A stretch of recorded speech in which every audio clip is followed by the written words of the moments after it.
യാത്രക്കാരെ വലച്ച air India express 4 മണിക്കൂർ യാത്രയ്ക്ക് 30 മണിക്കൂർ എടുത്തു. യുഎഇയിൽ നിന്ന് കണ്ണൂരിലേക്കുള്ള വിമാനമാണ് മണിക്കൂറുകൾ വൈകിയത്. രാവിലെ 5 മണിക്ക് ദുബൈയിൽ നിന്ന് എടുക്കേണ്ട വിമാനം വൈകിട്ട് 6 മണിക്കാണ് യാത്ര തുടങ്ങിയത്. പിന്നീട് മസ്കത്തിൽ വെച്ചും യാത്ര മുടങ്ങി. കുറച്ചുപേരെ മുംബൈ വഴി മംഗളൂരുവിലേക്കും 30 പേരെ കോഴിക്കോട്ടേക്കും യാത്രയാക്കി. കോഴിക്കോട്ടെത്തിയ യാത്രക്കാരോട് കണ്ണൂരിൽ നിന്ന് ലഗേജ് എടുക്കാനും നിർദ്ദേശം. രാവിലെ ഫ്ലൈറ്റിൽ കയറിയതാണ്. പിന്നെ ഇതുവരെ ഞങ്ങൾ യാത്ര എന്തായില്ല, പൂർത്തീകരിക്കില്ല. അവിടുന്ന് രാവിലെ കയറിയതിന് ശേഷം പിന്നെ ഞങ്ങളെ ബസ് കയറ്റിയിരുന്നു ബോർഡിങ് കഴിഞ്ഞിട്ട്. അന്നേരമാണ് തിരിച്ചെന്താക്കുന്നത് ഇറക്കിയത്.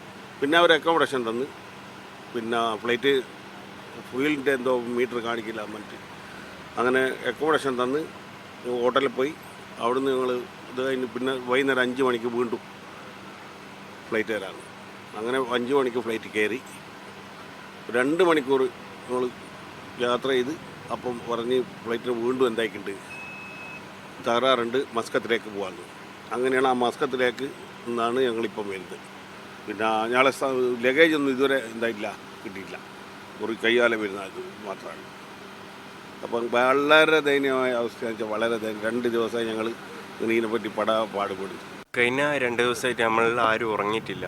എല്ലാവരും ഭയങ്കര ടയർഡാണ്. ഒന്നാമത് ഇപ്പോൾ നോമ്പിൻ്റെ ടൈമല്ലേ, നോമ്പിൻ്റെ ടൈമായിട്ട് ഇന്നലെ പല ആൾക്കാരും നോമ്പ് മുറുക്കിയത് എന്ന് വെച്ച് കഴിഞ്ഞാൽ അവർ ക്ഷീണം കൊണ്ട് അവരെ കൊണ്ട് അത് ഫുള്ളായിട്ട് കണ്ടിന്യൂ ചെയ്യാൻ പറ്റുന്നില്ല. അപ്പോൾ ഇതുപോലുള്ള എയർലൈൻസ് ഇനിയെങ്കിലും ഒന്ന് മെച്ചപ്പെടുത്തണമെന്നാണ് നമ്മളെല്ലാം അഭിപ്രായം. കാരണം എന്ന് വെച്ച് കഴിഞ്ഞാൽ പാസഞ്ചേഴ്സ് എമർജൻസി പോകുന്ന ഒരുപാട് ആൾക്കാരുണ്ട്. അവരവരെ ഭയങ്കരമായിട്ട് ബുദ്ധിമുട്ടിപ്പോയി.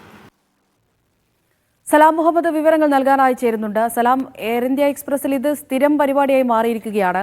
4 മണിക്കൂർ യാത്രയ്ക്ക് 30 മണിക്കൂർ എന്നൊക്കെ പറയുമ്പോൾ എന്തൊരവസ്ഥയാണെന്ന് നമുക്ക് മനസ്സിലാക്കാൻ കഴിയുന്നു. ഇത് എന്തുകൊണ്ടാണ് ഇത്രയധികം സമയം വൈകിയത്?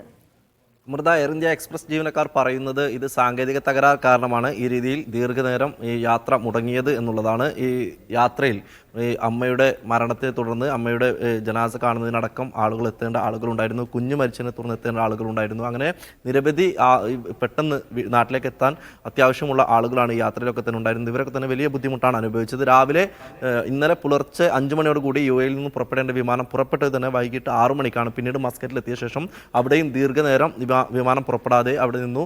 അതിനുശേഷം പിന്നീട് യാത്രക്കാരെ തിരിച്ച് ഈ മുംബൈ വഴി മാംഗ്ലൂരിലേക്കും പിന്നീട് കണ്ണൂരിലേക്കും കോഴിക്കോട്ടേക്കും അങ്ങനെ ഗ്രൂപ്പുകളായി തിരിച്ചാണ് ആളുകളെ യാത്രയാക്കിയത്. അതിനുശേഷം കോഴിക്കോട് എത്തിയ യാത്രക്കാരോട് ലഗേജ് എടുക്കുന്നതിന് വേണ്ടി കണ്ണൂരിലേക്ക് പോകാനാണ് ആവശ്യപ്പെട്ടത്. പിന്നീട് ഈ ബസ് മാർഗം കണ്ണൂരിലേക്ക് ആ യാത്രക്കാരുടെ പ്രതിഷേധത്തെ തുടർന്നാണ് അങ്ങനെ ഒരു അറേഞ്ച്മെന്റ് പോലും എയർ ഇന്ത്യ എക്സ്പ്രസിന്റെ ഭാഗത്തുനിന്നുണ്ടായത്. ഏതായാലും വലിയ ബുദ്ധിമുട്ട് തന്നെയാണ് യാത്രക്കാർ നേരിട്ടത്. ഈ രീതിയിൽ 30 മണിക്കൂറോളം, 4 മണിക്കൂർ മാത്രം വേണ്ട യാത്ര 30 മണിക്കൂർ എടുത്താണ് യാത്ര പൂർത്തീകരിച്ചത്. ഇപ്പോഴും യാത്രക്കാർക്ക് അവരുടെ സ്ഥലങ്ങളിലേക്ക്, അവരുടെ വീടുകളിലേക്കൊന്നും തന്നെ എത്താൻ കഴിഞ്ഞിട്ടില്ല എന്നുള്ളതാണ് ഈ യാത്രക്കാരുടെ പ്രതികരണങ്ങളിൽ നിന്നും വ്യക്തമാകുന്നത്. ഏതായാലും വലിയ ഒരു ബുദ്ധിമുട്ട് നേരിട്ടു എന്ന് തന്നെയാണ് ഇവരൊക്കെ തന്നെ പറയുന്നത്. അമൃത.